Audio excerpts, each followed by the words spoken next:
Good morning, wrestling fans, and welcome to PWR Today, Monday morning, March the 7th, 2022. The man they call Meathead, the Adam Cole baby of PWR Today, Matthew Thomas. Good morning, Matthew. Hey, good morning. Are you blading for this show? I thought about blading. No, trust me, I'm not a bleeder. I'm a kneader, not a bleeder. Well, next time we have our video show, maybe one, if not both, or maybe all three of us blade. Nah, I'm going to be okay with that. But, that's an insider term. We try not to use those. Wouldn't want to have Eddie Kingston, mock us. So. Well, you know what? If you happen to shave after you've been dressed and you get blood on your shirt and you need something very comfortable and very stylish to change into, I wonder what you would put on, Meathead. Well, I know you're going to tell us. I would make sure that I've got a very significant inventory from Collar and Elbow brand on hand at all times, available exclusively at collarandelbowbrand.com. Promo code Linda K saves you 10%. So you never have to worry about what you're going to change into, or if you happen to get some blood on your Collar and Elbow brand shirt, you've got plenty more to change into. If only the referees were wearing Collar and Elbow branded clothing, they could switch out for the main event and not wear a blood-soaked t-shirt. Right. That's what happens when you don't pack sufficiently.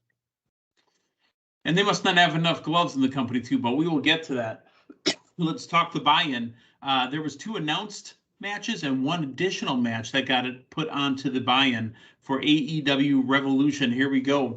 Legit Layla Hirsch taking on Chris Statlander. I believe we both said that Statlander was going to win, but I think you might have said Layla Hirsch. Yes, I did. Because I tend to be correct, and sure enough, that's what happened. There was a turnbuckle that was pulled out from underneath the ring, and it popped Statlander in the head. Red Velvet came down to, check on a friend at the end. But the winner of the match, and now #1 contender, Layla Hirsch. Legit. Yeah, and a very significant Hurricane Rana spot on the apron that was, I don't think I'd ever quite seen a spot like that. So very significant moment there in this match. But yeah, so a new #1 contender in the women's division. I would call this a significant moment in the career of Hook as well, because it's his first time on pay-per-view proper. Not proper, but buy-in, but, not just Rampage, not Dynamite. It's Hook and QT Marshall. And the first really non-enhancement talent that he's wrestled. Not that you thought QT Marshall had a chance in this, but it was his biggest opponent to date. So now a major milestone in Hook's career. Hook with the big win. We both had Hook taking that one. The match that technically wasn't announced, and we didn't really get a chance to talk about it because it aired Friday night. A new addition to the AEW roster joining the Death Triangle's pack and Penta El Zero Miedo, but it was Penta Descaro. Eric Redbeard. Eric Redbeard, formerly known as a member of the Wyatt family. Hey, stop paying attention for a second. Did you say Bobby Brown was added to this match? Yes, he's got his prerogative, but Eric Redbeard was also brought into the match. Oh, yes. No, now correct me if I'm wrong. We had seen him once before in AEW, correct? We did. Okay. Yeah, no, good to see him back with the company, and I think he was a really good spot here. It made sense with the story they were trying to tell with these 6 men. Remember, he's a member of Mensa. He is, and I think he's really good at that Rubik's Cube. And he's really good at the Rubik's Cube. A 6-man tag, Death Triangle taking on the House of Black. I really enjoyed the House of Black getting this victory here. Yeah, and no matter who you bring in, still having Alistair pick up Malachi, pick up the victory here, I think really says a lot with what they're doing with him and keeping him strong. All right, let's get to the pay-per-view proper here. It opened with Chris Jericho and Eddie Kingston. And you know what? We wanted it. We said we needed it. Yeah. We said Eddie needed it. Chris Jericho loses to Eddie Kingston. Eddie didn't know he won either. He's like, did I win? Yeah. Well, damn. And the fact that there were a couple very key things here. He lost his singlet, not completely. It was still part of it there, but his singlet came down, which you can look at kind of, trying to view as, he's in dire straits there. And he took, not the band, but, just the term. And he took multiple what should have been Chris Jericho finishing moves here. So after you got, the first false finish, you're like, all right, that's probably it. Oh, he kicks out. This is definitely it. Oh, this has got to be it. So that story there that came in those false finishes was very good, very inspiring. Still not sure this was the best choice to open the show with. You had a lot of high interest matches on this card. But hey, it got the outcome that I think a lot of people were going for, and a very big news item coming off of your first match. I would disagree. I think that this was the right match to open it up. Now, if Jericho would have won, we could have both agreed on that. But with Eddie Kingston winning this, I think it was the right match because the crowd was 100% behind Eddie Kingston. Chris Jericho flipping off the crowd multiple times here. Secondly, Jericho had vowed to shake Eddie's hand and didn't. Yeah. No, we've definitely got heel Chris Jericho back, and I think the wrestling world is better for it. Jurassic Express, Red Dragon, Young Bucks for the AEW tag titles. It was okay. Yeah. I didn't think it was, world saving. I mean, you know what? It was a high spot match, and you're going to get that with these guys, but enough already. I mean, there's some stuff in there that I think it's a trope that, and I'm taking your word, it's a trope that they seem to lean on way too often. Yeah, and I think that you've got a very wide open tag division, and I think you've got some very, very serious tag teams in there. And I just, to this day, I have not gotten Jurassic Express, and I don't, seeing them go over these other two teams there would not have been my choice in the booking here. But anyway, it's what we got. I'm not upset that Jurassic Express has the titles. I need something different. Yeah. That's all. Yeah. And we might get it. We'll get to that later in the show here. And here's the thing, you do with having a 3-team tag team match, you are setting yourself up for AEW tag team trope land. You are setting yourself Which is up high spot outside the ring, wait for high spot. Yep, for everybody standing around. I mean, as opposed to a traditional 1-on-1 or 2-on-2 or 4-on-4 tag, basically two tag teams wrestling each other. Yeah. That's what I'm trying to say. Face of the Revolution ladder match for the Professor Hulk Hemorrhoid Donut Golden Ring. It's the last time I get to say that now. But the combatants, Orange Cassidy, Wardlow, Keith Lee, Christian Cage, Powerhouse Hobbs, and Ricky Starks. You know what? We talk about tropes, and I had some great spots in this and some stuff that just really I didn't like. But what I did like in this was absolutely Orange Cassidy getting in there in the mix between the three, big boys, and then going after him. Oh, that was great. That is one of the best, most original spots that I've seen in a ladder match for a while. Specifically the spot where they're both holding the ladder. He does. He flips up. Yeah. Yes, and you had the perfect shot too, because you had the audience realizing what was happening as soon as he was doing it. Oh man, that was so cool. Ladder matches have been kind of overdone over the last 20 years, have they not? But you know what? I really do feel that in this match, I guess I'd be willing to bet the booking agent for the match was Christian. And I'm pretty sure that Christian came up with this stuff. Here's the stuff that absolutely drove me bonkers. Wardlow, multiple times, didn't go for the donut and stood there and said, let's fight instead. Yeah. Come on, man. Yeah, and I want to reiterate on that. I think multi-person ladder matches have been way overdone in the last 20 years. You can still get two people in the ring and tell a good story that involves psychology because, hey, you're not having to figure out a reason why the other four guys are elsewhere. And that is what continues to plague these multi-person ladder matches. Take us to the stage, Matthew. Yeah. And then, you have... Eventually, it was Keith Lee, it was Wardlow, and who else was it? Yeah, Powerhouse Hobbs wander over there. And you got Wardlow finds an exit somewhere. He disappears, and then he reappears to push Powerhouse Hobbs and Keith Lee off the stage through a table. Why did they go up there? Why was it necessary to fight up there when the only way to win the match was to get the donut in the middle of the ring? Because you are intrigued by that other ladder that's up there that you then therefore render null and void by ripping it apart. Great match. I really enjoyed it. Some of it really was mind-boggling to me. I mean, this could have been an A+ match, 5-star, Meltzer special, whatever you want to call it, if not for some of them spots that just drove me nuts. I got to say this, though. One thing that did stand out to me, even seeing him featured with other big dudes in that company, Keith Lee continues to stand out as a superstar. Another high spot from that match. The crowd hasn't forgotten about Keith Lee and the songs that they sing for him. Yeah. Oh, bask in his glory. Oh, that gave me the chills. Yeah. And the visuals and the facials of Keith Lee, with the crowd, when they're singing that, with him egging the crowd on, there's something doing his maestro move with his hand. Yeah, there's something really, really special there with Keith Lee, and this is Keith Lee on as big of a stage as we've ever seen him. Yeah, absolutely. And remember, the man is the former NXT World Champion. Yeah. Jade Cargill and Ty Conte for the TBS Championship. You know what? Jade Cargill looked a little better. Yeah. She's still got a long way to go. Ty Conte looked good. But to me, I take offense to her saying enough of that karate bullshit. Yeah. Because it's just insulting.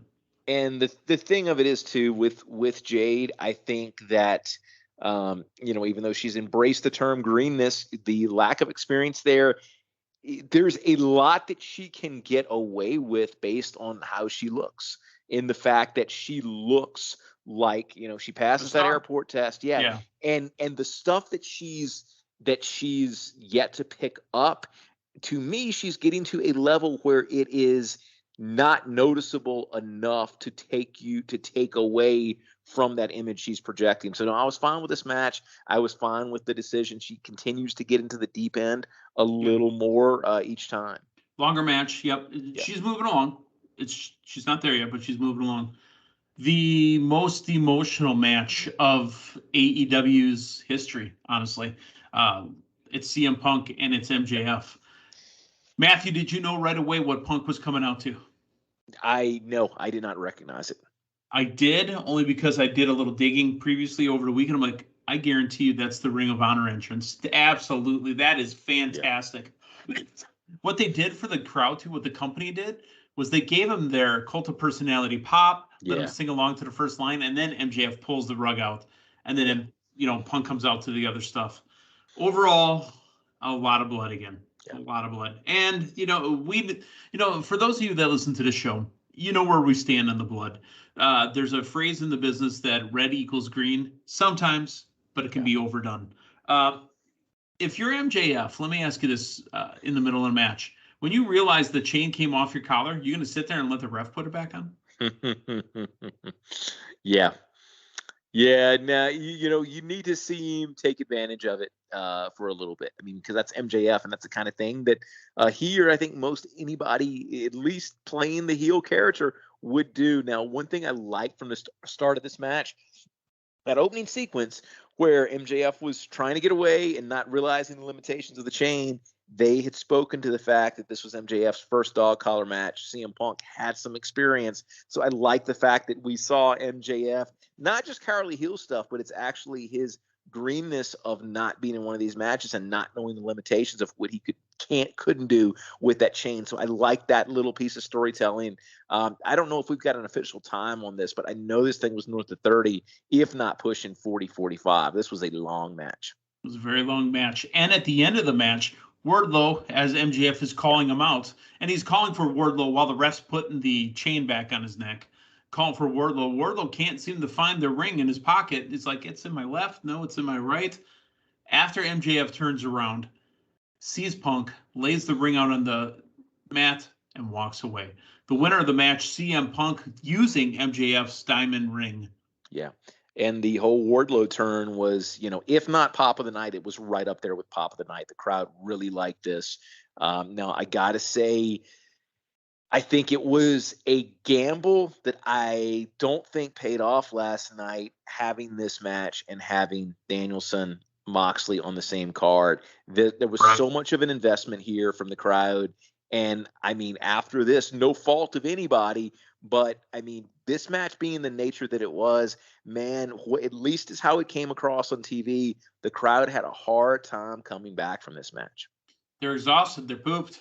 And here comes Britt Baker and Thunder Rosa for the women's championship. Thunder Rosa was really close, and I honestly believe, even though we thought that Thunder Rosa should win last night, we both said that we should have Thunder Rosa as the new champion.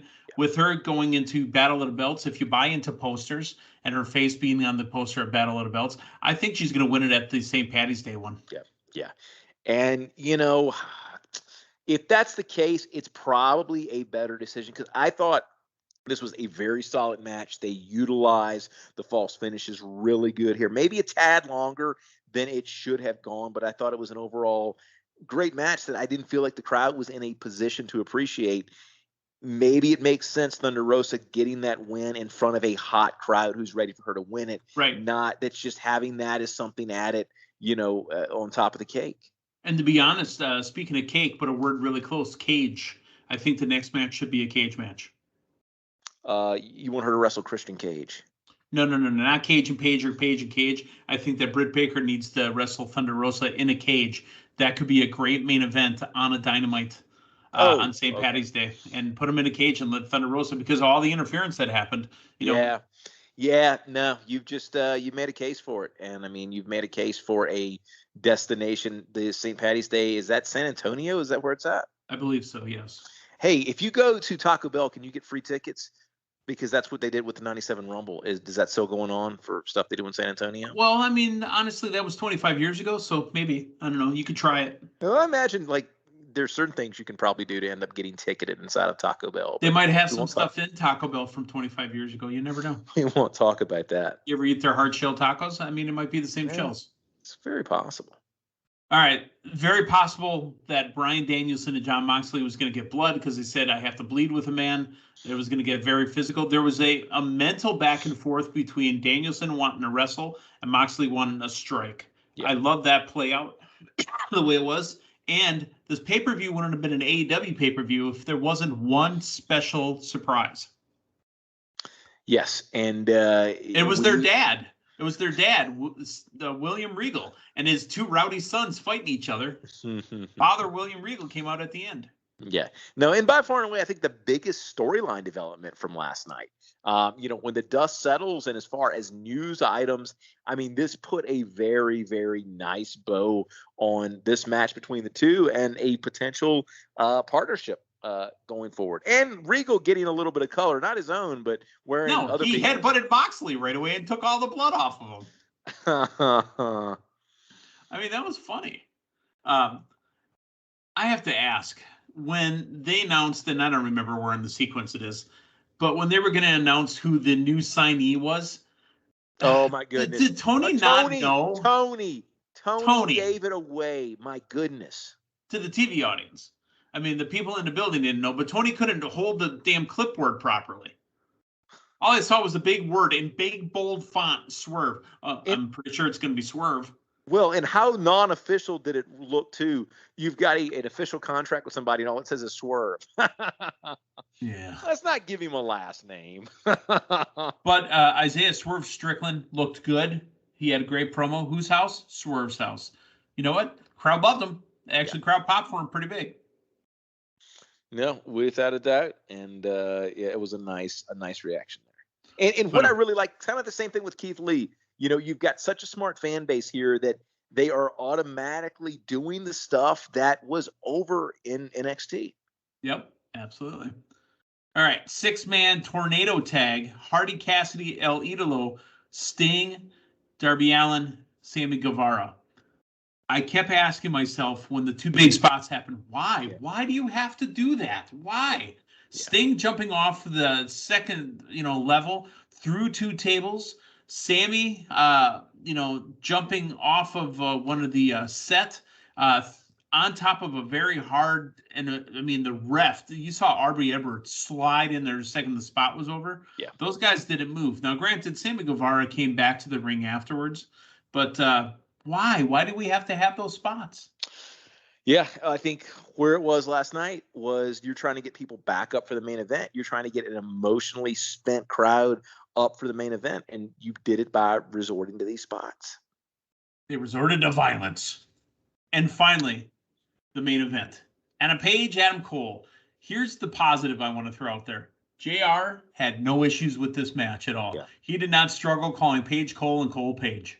Matter of fact, the crowd, as smart as they are, let's go Adam, loved it. I absolutely loved it. Because it's clever. It's funny. Yeah. And it was various chants. Let's go Adam, and this is Adam, and you had multiple things there. Let me ask you this. Mainly right now for the beginning, but when you actually saw a little bit of the crowd's opinion with introductions and with the potential finish, were you a little surprised? Is this as mixed to potentially turn the dial slightly negative as a reception as Adam Page has gotten during his title run? It's not negative towards Adam Page. It's uber positive towards Adam Cole. Yeah. Interesting. Because, Adam Cole sings along to his song. Listen to anytime you hear what's up. The second that say boom, listen to the Cole crowd. It's just boom. Because they all want to say the word boom along with it. It's not negative on Page. It's super positive to Cole. So what they need to find is somebody that can be a true heel against Page, like an MJF. Yeah. Very, very good point. Or just let Adam Page just start saying boom, Adam Page start saying boom in his song and problem solved. Yeah. Have him come out on a horse and say boom. So this is my new horse, boom. You know what? Go full Mr. Ed and let the horse say boom. Hey, I got a question for you. A cowboy rides into town on Tuesday, stays 3 days, and leaves on Tuesday. How is that possible? It has something to do with Tuesday. But I can't figure out the rest of it. The horse's name is Tuesday. Oh, you know what? Little cowboy shit for you. You better save them jokes for about a month down the road when we're in Texas, man. Those will come in handy. All right, fair enough. Hey, at the end of this match, Adam Page lifted up Adam Cole's hand off the mat and shook it. Adam Page to Ring of Honor confirmed. What? Yeah. That means he's going to Ring of Honor with Cody. Oh boy. Where's Cody at? Cody's doing his own thing. Is he? Yeah. But I'll tell you what, man. Between Cody and that Rogers guy, I don't know who's going where anymore.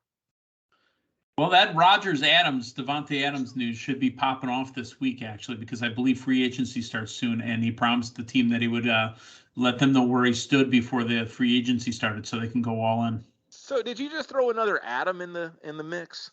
Yep, Devontae Adams. That's right. He's all about that Green Bay boom. Yeah, don't tell JR.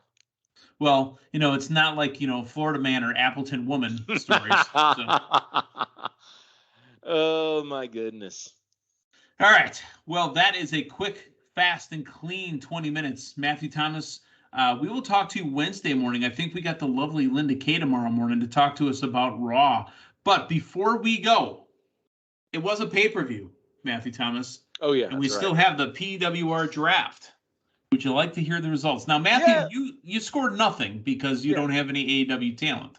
I don't believe in AEW people in my my draft lineup. Well, as far as after last night, I don't want them either because there's only really WrestleMania left for the season. So Linda Kay scored 400 last night, and I scored a 130.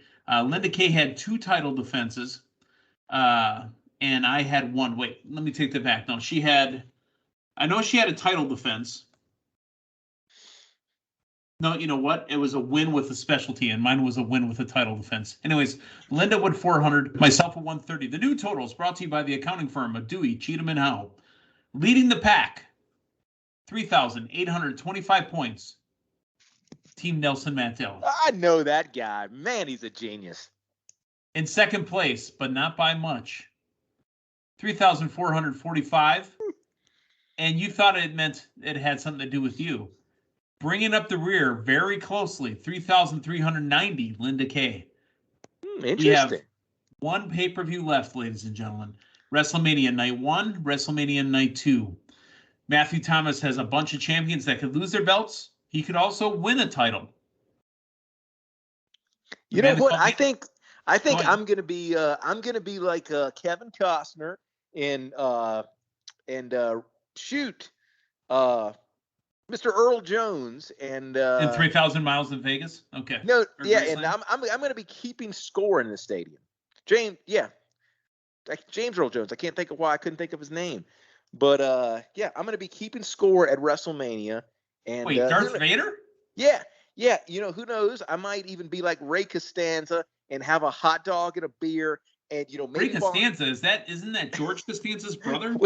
while I'm keeping score, maybe I'll get a message on the scoreboard in the 7th inning of WrestleMania, wherever the 7th inning of WrestleMania is at. So WrestleMania Night 1, WrestleMania Night 2, Matthew, you have a chance to lose a bunch of belts and even possibly win one. I have a chance to win a couple belts. Linda has a chance to also win a belt as well. It's going to come down to the end. Oh, it'll come down to the end, all right. But I think we know. I think kind of like professional wrestling. I think the results of the 2022 PWR draft's predetermined at this point. Fair enough. All right. So for Matthew Thomas, the man they call Meathead, we will talk to you tomorrow morning with Linda K. So long, everyone.